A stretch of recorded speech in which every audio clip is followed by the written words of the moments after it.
Voltamos com o nosso Tome Ciência. Estamos hoje aqui discutindo o processo de envelhecimento da nossa população à luz do pensamento científico. Contamos aqui com a presença, aqui já agradeço, né, do Renato Veras, diretor da UNAT, a Universidade de Terceira Idade lá da UERJ, a Márcia Rosenthal, que é doutora em psiquiatria e professora da Unirio, a Lúcia França, que é psicóloga e trabalha com velhice na Universo Niterói, e a Sandra Rabelo, que é do Conselho, secretária do Conselho de Defesa dos Direitos da Pessoa Idosa. Doutor Veras, saímos aqui para o intervalo discutindo essa questão de cuidadores, né? Afinal, se a Universidade da Terceira Idade pode dar uma atividade durante o dia, né? Chega na hora do jeito para casa, vai ser a família que vai ter que... E aí o preparo, o preconceito, como é que isso pode ser realmente modificado? O primeiro é um fato muito novo, né? Porque a sociedade brasileira estava preparada para ser um país jovem, da garotada, do futuro, né? De repente, não, o acordo agora é outro, agora não vamos envelhecer de forma intensa. E nós temos hoje em dia a necessidade de investimento pesado do Estado no jovem, nos programas materno-infantis, nos programas escolares, na questão da educação, ou seja, no apoio ao grupo de 0 a 18 anos. Por outro lado, nós temos o grupo de 60 anos ou mais, que é o que mais cresce de forma muito rápida. Isso quer dizer mais previdência social, mais gasto na saúde. Eu li até que parece que nós, em 30 anos, envelhecemos numa gradação que na Inglaterra demorou 100 para acontecer. Na Bélgica, 180. Cada país europeu, os países mais antigos, né, um período muito grande. E a faixa etária central, digamos, a faixa produtiva em termos de pagamento dos impostos para o Estado, ela está espremida, não aguenta mais encargo fiscal para bancar os dois segmentos, o jovem e o idoso. Portanto, é um grande desafio. Nós temos que ser criativos, nós não podemos incorrer em erros que os países ricos, os países envelhecidos com tradição fizeram, e temos que ter soluções muito rápidas. A questão que você me perguntou, André, dos cuidadores, é um dos caminhos, porque o cuidador é alguém que cuida desse idoso, o idoso frágil é uma parcela pequena do idoso frágil. Nós estamos falando hoje da população de 22 milhões de idosos, mas daqui a 7 anos nós seremos 32 milhões, portanto é um envelhecimento muito rápido.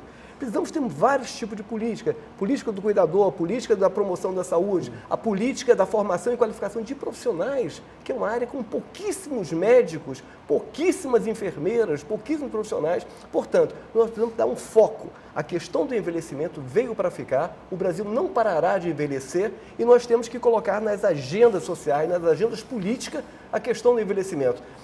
A Previdência Social que nós estamos falando, a questão da aposentadoria, é um exemplo, porque ao falar em 22 milhões de idosos, nós estamos falando de vários tipos de aposentados, nós estamos falando de várias categorias, estamos falando inclusive de pessoas que vão trabalhar, aos 55, 60 anos se aposentam e vão ter mais 40 anos de vida. Nenhuma sociedade pode desperdiçar 40 anos de vida produtiva, então vai ser uma segunda jornada de trabalho. Ou seja, é uma mudança nesse padrão tradicional, antigo que nós tínhamos, que esse que é o grande desafio. O mundo mudou, o Brasil mudou muito rápido. Em 20 anos, ou 30 anos, nós mudamos o que alguns países ricos demoraram mais de um século, e nós temos que ser criativos, temos que ter programas inovadores, política de qualificação, de formação, treinar pessoas, produzir conhecimento.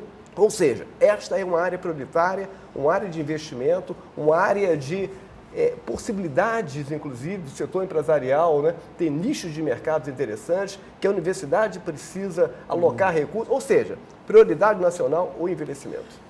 Márcia, você está querendo completar? Eu queria fazer algumas observações. Renato, não sei se você concorda, mas eu acho que da mesma maneira que existe os dois segmentos, quer dizer, de investimento, tanto os muito jovens e os idosos, existe dentro do grupo de idosos, a gente tem que pensar que é um grupo extremamente heterogêneo. Claro, o Mick Jagger é idoso. São vários idosos. Ele precisa tanto recurso assim? Não nós precisamos. Então, porque... eu acho que tem que se separar dentro desse grupo. Por isso que eu acho que separar idoso de deficiente, usar o termo envelhecimento, eu acho que isso é fundamental, né? Porque embora a gente tenha esse discurso, na prática, a gente trata os idosos como se fossem deficientes. Eu teve uma vez que eu estava dando uma aula, perguntei para os alunos, descreva um idoso.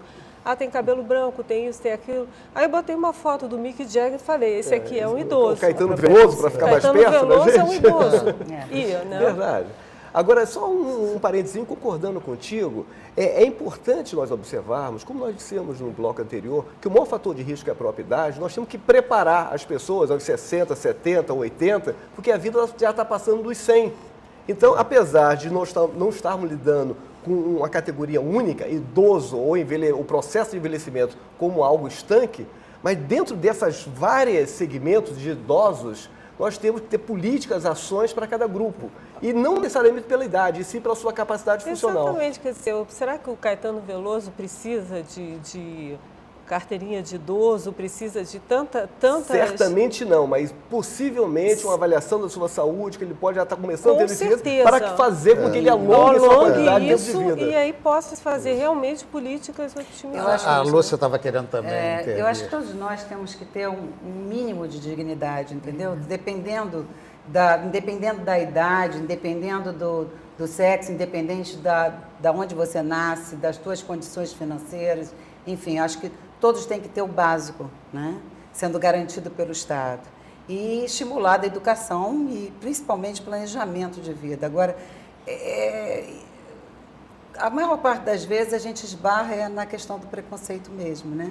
Porque seja ele uma coisa de preconceito positivo, né? Que também não é algo benéfico, né? Você dizer que todo idoso é um coitadinho, é um pobrezinho ou é um deficiente. Exatamente. Né? Como o preconceito que é aquele que alija a pessoa, que retira ela de qualquer forma de participação, né? Eu me lembro, por exemplo, quando eu estou sempre colocando isso para os alunos, a primeira grande questão é que o mundo inteiro está envelhecendo, não é novidade isso, né? A diferença, eu acho que a novidade para o Brasil é porque a maior parte dos países que estão envelhecidos, eles antes de envelhecerem, eles se tornaram ricos. E nós ainda somos, apesar de sermos um país rico, mas a gente ainda distribui muito mal os nossos recursos. Ainda há uma diferença, uma desigualdade muito grande, né? A começar pela própria expectativa de vida, né? Que depende de uma série de índices de qualidade de vida que é completamente diferente, não no Nordeste litoral, mas no Nordeste interior, para o Rio de Janeiro também, se a gente comparar as favelas, enfim. Existe um sistema de desigual, né? Que acompanha as crianças, acompanha os adultos e acompanha os idosos. Agora, eu acho que a grande solução é a educação ao longo da vida, né? Quer dizer, é se preparar para isso tudo, para se preparar e se planejar que nós vamos viver muito. Quando eu nasci, há 55 anos atrás, o comum, a expectativa máxima de vida era a minha idade. Imagina, década de 50, enquanto os países desenvolvidos já era 67 anos, 70 anos. Né? Agora, os países desenvolvidos estão a 85, 90, nós estamos a 73, 77, de acordo com caminhando o Estado. rapidamente. E caminhamos, porque essa expectativa de vida vai se modificar, porque há reajustes na própria demografia, né? Nos quadros demográficos. Deixa eu pegar, há sempre Lúcia, uma questão aí pelo lado social, e até esses exemplos. Mick Jagger, Caetano Veloso. O grosso, Sandra, é o pobre que sofre mais, não é verdade? Não é o que vocês enfrentam lá? Eu gostaria de pegar a fala da Lúcia a respeito da questão da educação, da democratização da informação acerca do envelhecimento, porque nós do Conselho recebemos muitas denúncias de violência e maus tratos contra a pessoa idosa.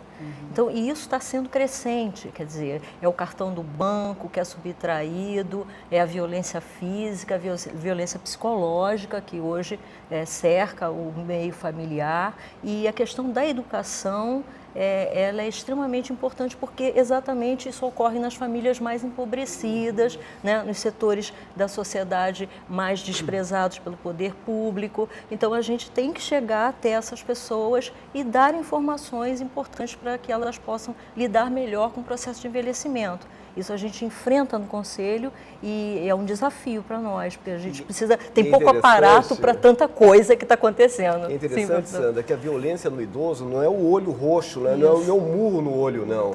É violência sutil, aquela violência psicológica. Exato, alijamento, é retirada do cartãozinho da Previdência para pegar o dinheiro da pessoa. Exato. O empréstimo consignado. Exatamente. Isso é Há terrível. pouco tempo, Isso professor, é presente, nós retiramos no Conselho Estadual do Idoso, nós retiramos uma propaganda do ar que realmente tratava uma idosa de forma assim totalmente constrangedora, e a gente denunciou o CONAR e o CONAR retirou a propaganda. Então essa questão também da representação social do idoso, como a mídia trata isso, como a mídia lida com isso, como ela transfere isso para a sociedade, é extremamente perigoso, e a gente tem que estar atento numa fiscalização da prevenção desse sentido. Eu puxaria um outro aspecto aqui, antes da gente encerrar esse bloco, Márcia. Estamos falando aqui da necessidade de uma transformação social para melhor encarar o idoso. E do ponto de vista da saúde desse idoso, que tipo de indicações, precauções são recomendadas para que isso trafegue com melhor qualidade de vida? Eu acho que o idoso, ele concentra, como cada minuto da nossa vida, está todo o passado, todo o presente, todo o futuro, estão concentrados em cada segundo, agora, nesse momento da gente. Quer dizer, ele concentra toda a história de vida dele. É óbvio que uma pessoa que se cuida, uma pessoa que tem hábitos saudáveis, que mantém a sua saúde em dia, ela tem uma tendência a envelhecer muito melhor do que uma pessoa que não tenha esse tipo de cuidados, ou uma pessoa que tenha nascido com algum tipo de problema, genético, etc. Mas uma coisa que eu queria fazer até um adendo, que a gente está falando de violência familiar, essas coisas, mas eu acho que a gente tem que pensar também na questão da violência que a gente vive, né, dentro da sociedade mesmo, impedindo não só o idoso, né, mas até as próprias cidadãos normais de hábitos tipo caminhar. Nós não podemos sair à rua quase, nós fazemos tudo de carro, tudo é feito de uma maneira, se a gente pensar, insalubre, né? Nós vivemos muito mal. Eu tive, há um ano atrás, passei um mês trabalhando na Espanha e comecei a observar, assim, primeiro, as senhoras idosas com a sua bolsinha, sacolinha, tarde da noite, subindo as escadarias do metrô tranquilamente, andavam em pé no metrô, não pediam, enfim, não havia essa questão, magrinhas, e foi uma coisa que me chamou a atenção, não tinha obesos, os obesos que tinham não eram da cidade, né? Porque as pessoas caminham muito, na verdade, né? Nós aqui não temos esse hábito. Então, todas essas medidas, a gente não pensa tanto como que o ambiente também é cruel, né? É calçada esburacada, enfim. Violência estrutural. Violência que também incide fortemente sobre o sobre processo de saúde. envelhecimento e a então, saúde. Saúde é uma certeza. coisa que tem que ser vista de uma maneira muito mais ampla, na verdade. Bem, vamos agora para mais um intervalo e já voltamos para continuar o nosso debate.